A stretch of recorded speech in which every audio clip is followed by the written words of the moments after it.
I got sound? What's new with the JavaEE platform?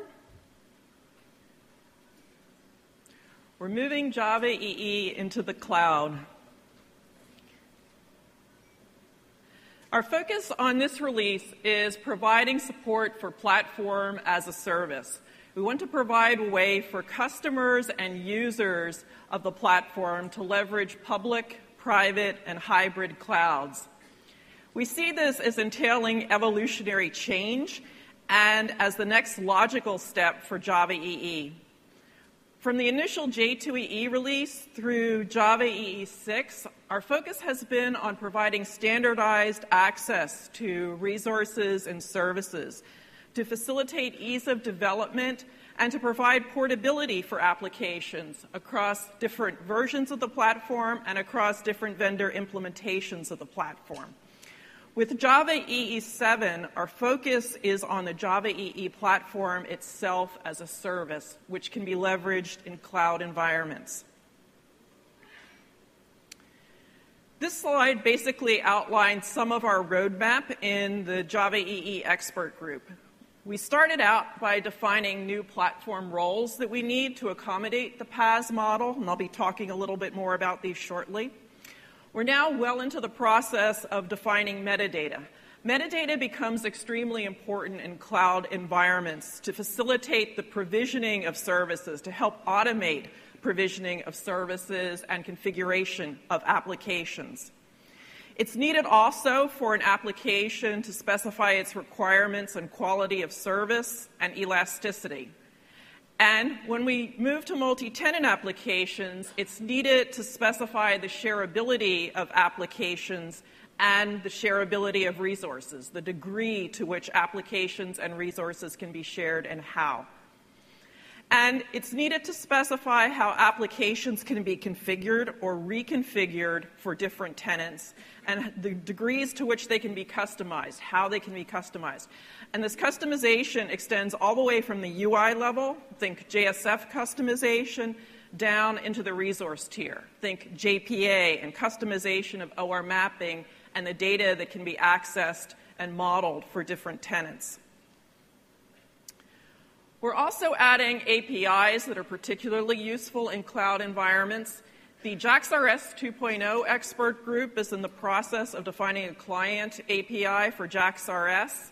The JSR107 expert group is defining a caching API. And we hope to add new APIs for state management and a Java API for JSON.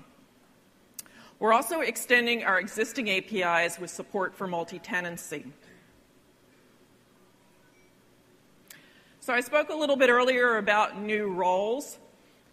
Obviously, I can't go into all the details on this slide, but just to give you some idea, the roles on the left-hand side are roles related to the PaaS customer or tenant, the application developer. On the right-hand side, we see roles that are related to the PaaS provider, the PaaS platform provider. So just to give an example here, an application submitter is the person or organization that submits an application into a PaaS environment where the application is intended for the use of multiple tenants. The tenant is going to be a consumer of this application.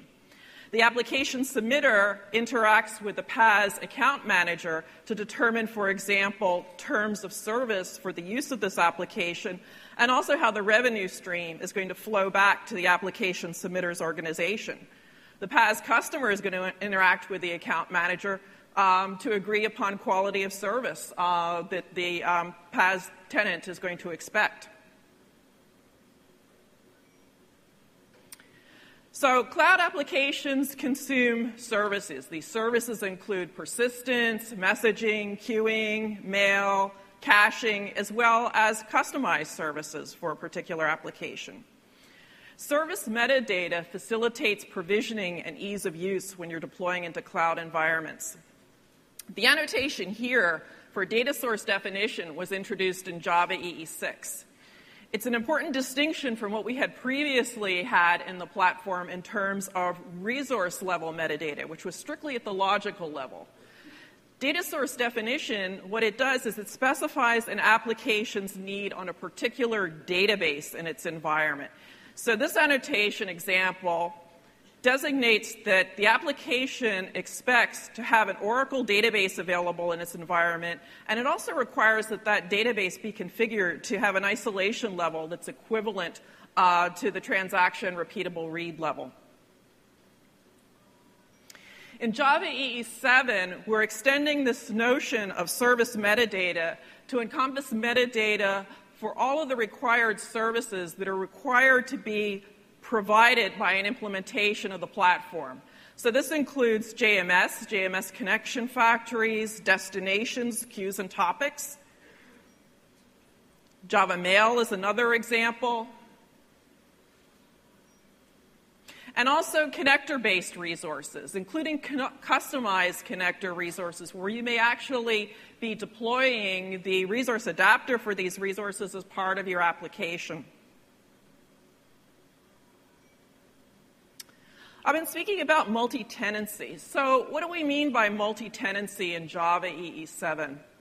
What we're looking at is support for what could be considered a limited form of SaaS, software as a service.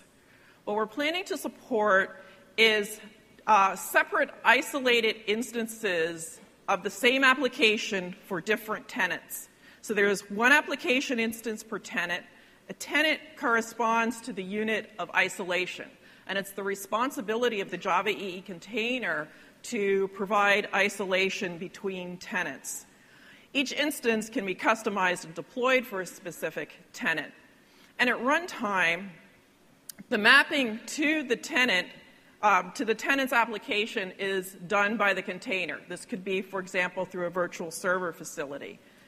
At runtime, the tenant ID is also made available to the application and to subsystems of the platform. For example, the JPA provider is going to need to know the tenant ID so that the provider can map that tenant ID to data which might even exist in tables that are striped or used for multiple tenants. So now I'm going to turn the stage over to my colleague Arun Gupta, who's going to show us how we can run a JavaEE application in the cloud. Thank you, Linda. Thank you. Good morning. I'll walk you through an application and show how easy it is to run a JavaEE application in the cloud. And this time we're going to use deployment in a PaaS environment, platform as a service, using GlassFish. So what we have built is a very typical JavaEE application. It's a 3-tier application. We're using Java Server Faces for the front end, using Prime Faces widget library, Enterprise Java Beans for the middle tier, and Java Persistence API for all my connectivity with the database. Now, this application can be very easily deployed to GlassFish running in a PaaS environment. This application can also have services metadata. Now, that services metadata will tell you about what services need to be provisioned in order to have that application running. Those services could be JavaEE service, database service, messaging service. And on the screen, what you see is really a snapshot of how this services metadata can be specified as part of GlassFish today. So let's see how we can take this application and deploy it on GlassFish in a PaaS environment.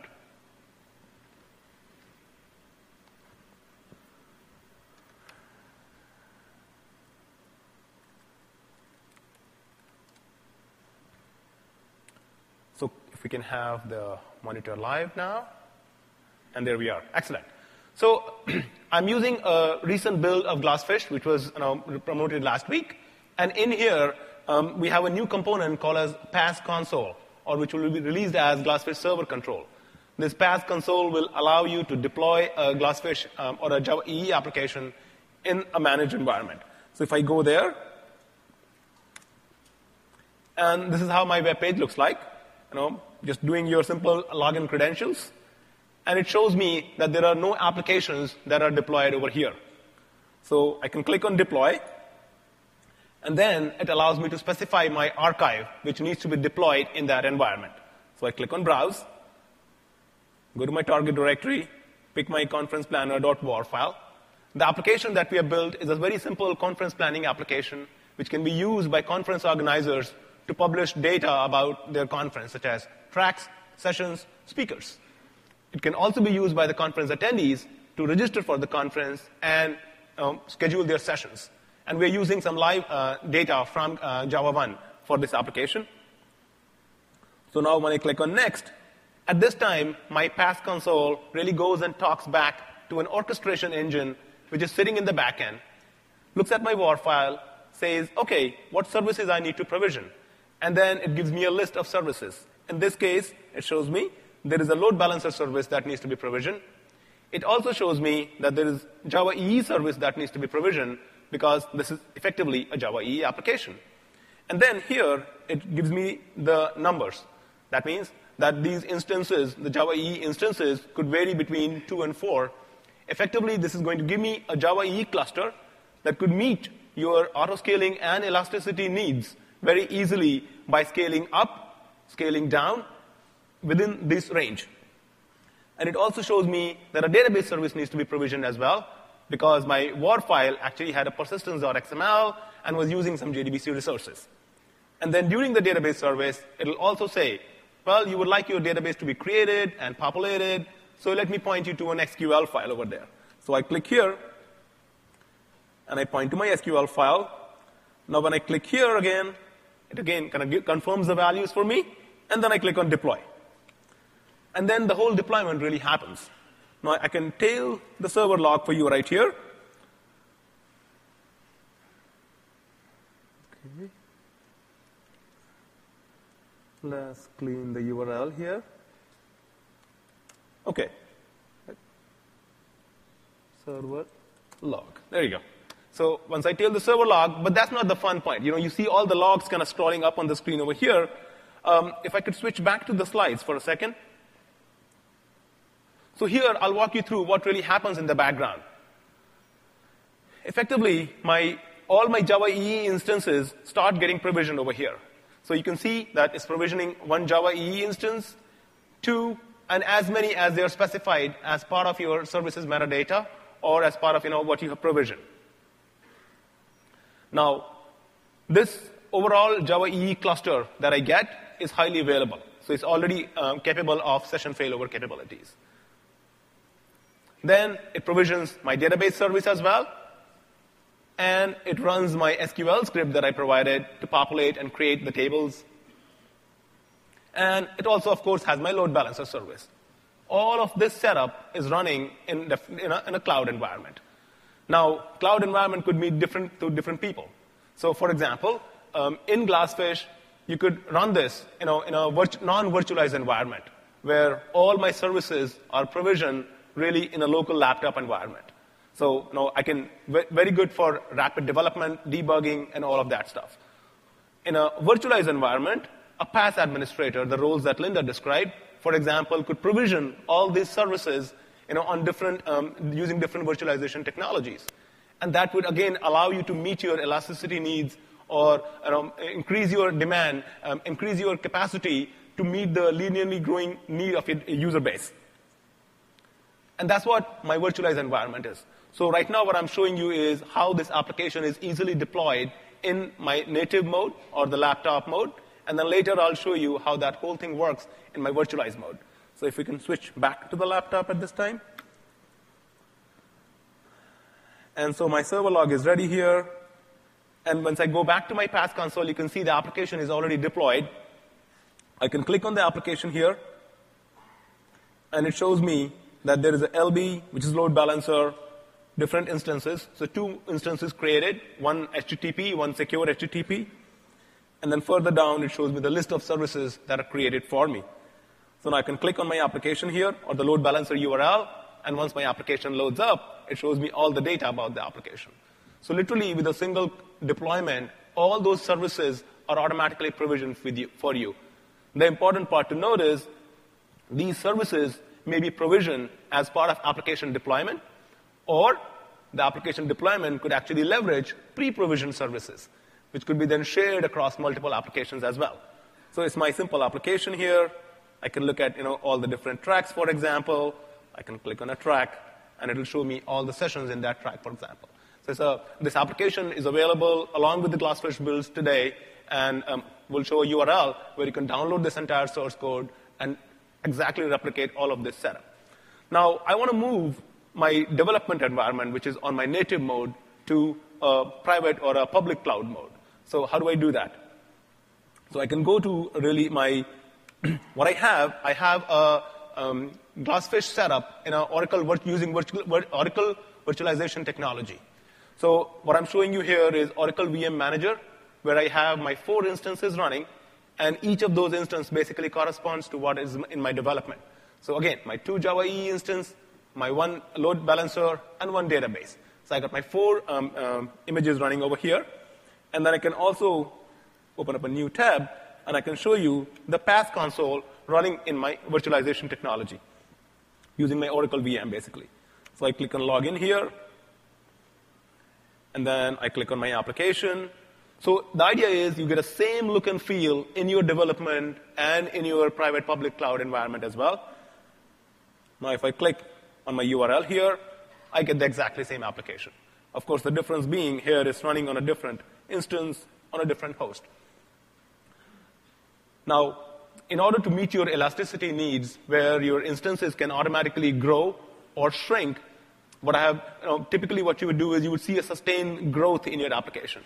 How I simulate in this particular application, I just add a 256 megabyte array to my application. Just store it in a session, for example. So I go here, home, and I click on load. Now, before I actually do the stuff, let me walk you through one more page over here. So I can go to my environments, for example, in the path console, look at the environment for the application, and then I can click on the monitoring charts. And here you can see it's showing me the different monitoring charts that are available. So you can see these are my cluster instance count statistics, 2 instances running right now, and it also shows me the JVM memory usage statistics. Back in my application, if I click on increase load, so this is basically adding a 256 megabyte array to my session.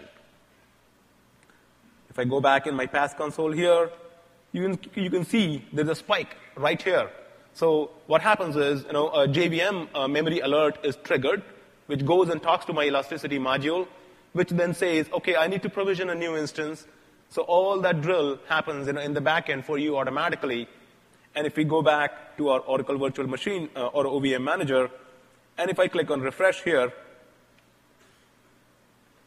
and pretty soon, we will start seeing, how a new OVM instance is being spun up to handle the additional load. So the idea is all this, shrinking and expanding actually happens for you automatically based upon the metrics that are collected from the JVM and fed back into the system. So once I click on refresh, here you can see a new OVM instance is being already spun up for me. And then, in a few minutes, a new instance is actually installed over there, a GlassFish template is ready, and then your load balancer is automatically adjusted to handle the additional needs. So all of this code, is available today. So you can go to glassfish.org/JavaOne2011. All the code is available for download, including the builds. Definitely try it and give us feedback. And then JavaEE 7 expert group will definitely define more standards in that direction. Thank you. Thank you.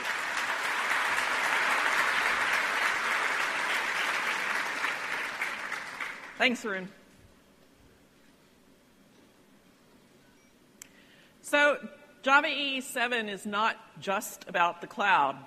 There are a number of other important topics that we're addressing as part of our work in this release. Just to single out a few. The context and dependency injection API was one of the new APIs that we introduced as part of JavaEE 6. It's proven to be very powerful and very popular among developers. We also provided a managed bean specification in JavaEE 6, where managed beans are kind of the minimum managed classes in JavaEE which support facilities such as injection, interceptors, lifecycle callbacks. One of the things we're looking at in this release is better alignment of the managed bean technology across all of our component types. So we want to have a smooth spectrum of services that extend all the way from simple POJOs up through managed beans to EJB. One of the things that we started looking at in this regard is extension of container-managed transactions beyond EJB. Container-managed transactions were actually introduced, I believe, in the first EJB release, so they're that old. But EJB is the only technology in the platform that currently supports container-managed transactions. So we think that this is an important ease-of-use facility that should be extended to the web tier and should be made available to manage beans as well. We're also looking at other simplifications to provide better ease of development. The JMS 2.0 expert group. Now, JMS hasn't been revised as a JSR for a number of years. JMS is currently focusing on use of CDI and annotations to simplify the use of the JMS programming APIs. We're also looking at expanded use of dependency injection and other technologies. In JPA, we just recently added support for CDI injection into JPA listeners, so you can leverage CDI in JPA environments. And the services metadata that I described earlier in the talk and which Arun illustrated is not just intended for cloud environments. We're going to be providing it for non-cloud JavaEE environments as well. Pruning is a concept that we introduced in JavaEE 6 following the lead of the Java SE platform. And what it is it's a process for designating in one release a technology as proposed optional, where the platform expert group has designated in JavaEE 6 EJB old-style entity beans, JAX-RPC, and the deployment API as proposed optional technologies. The JavaEE 7 expert group in the second phase of this process has now unanimously determined that support for these technologies can be made optional in JavaEE 7. So a platform vendor may still provide these technologies if they wish, and if they provide them, they have to comply with all the requirements of those specifications. But it now becomes optional that these are actually supported in an implementation of the platform. So we're trying to make our platform lighter weight. And speaking of lighter weight, JavaEE 6 introduced the web profile. We'll be looking at potential updates to the web profile later on in the JavaEE 7 expert group. One of our strong candidates for inclusion in the web profile, we think, should be the new JSRS APIs. These are not currently part of the web profile. So we'll be looking at updates to the web profile a bit later in our process.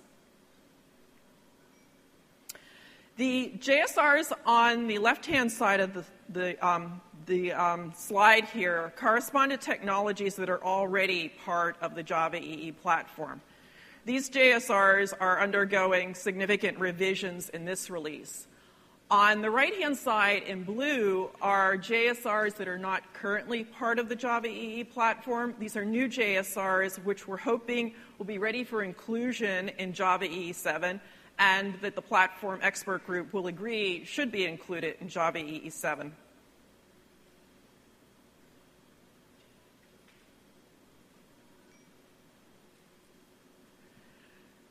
Another important feature for us is transparency.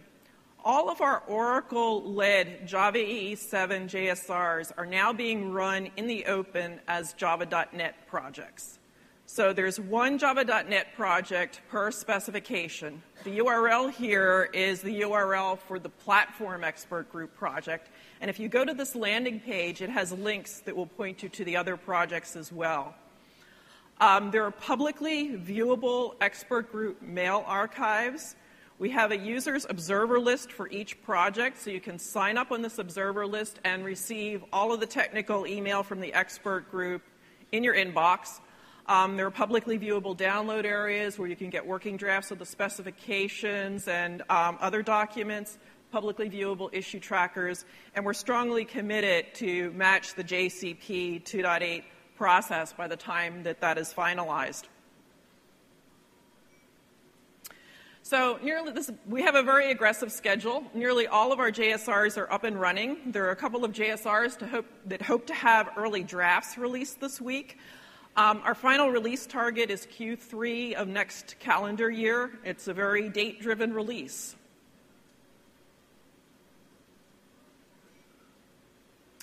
So I'd like to leave you with a few pointers as to how you can learn more at JavaOne, direct from our specification leads.